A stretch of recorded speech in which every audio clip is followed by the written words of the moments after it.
Dang boxes.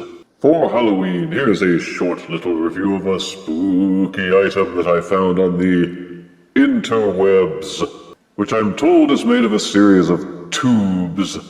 I would identify the manufacturers, except that the interwebs lists dozens of people who make and distribute this thingy. It's manufactured in and shipped from China, at least this one was. So who knows what bootleg sweatshop is actually behind this. It was conveniently advertised starting around September, just in time for the Halloween rush.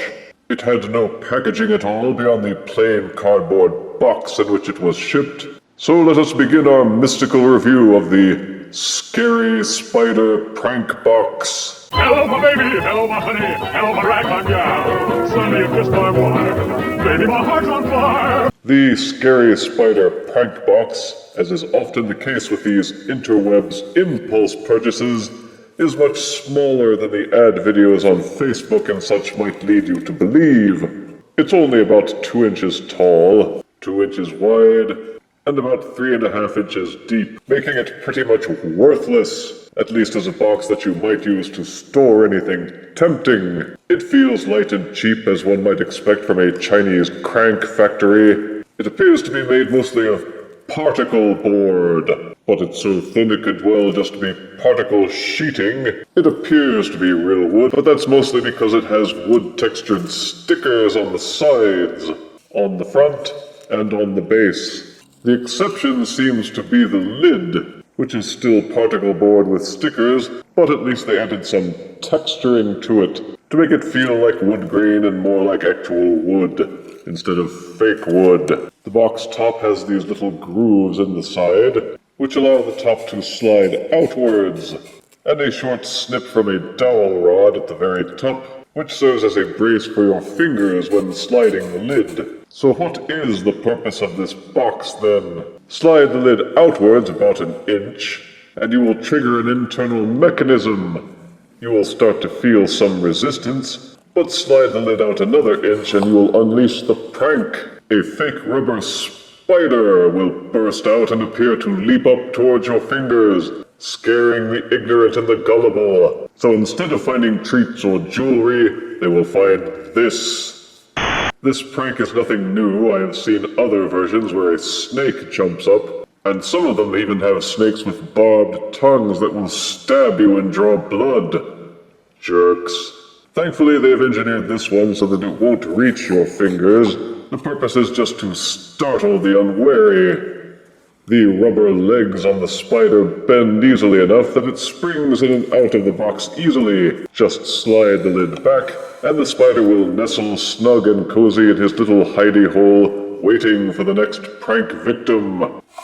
The problem is that the prank relies on several unknown factors in order to work. First, that some poor sucker will actually open the box out of sheer curiosity. If you try to coax people into opening the box, it will pretty much give up the game. They'll get suspicious. Plus, there are probably a lot of people out there who have seen this or similar prank boxes and will recognize what it is.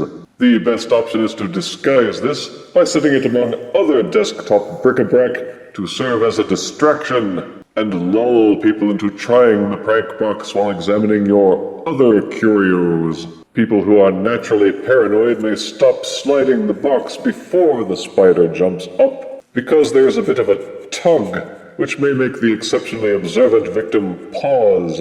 The legs on the rubber spider are flexible but feel pretty cheap.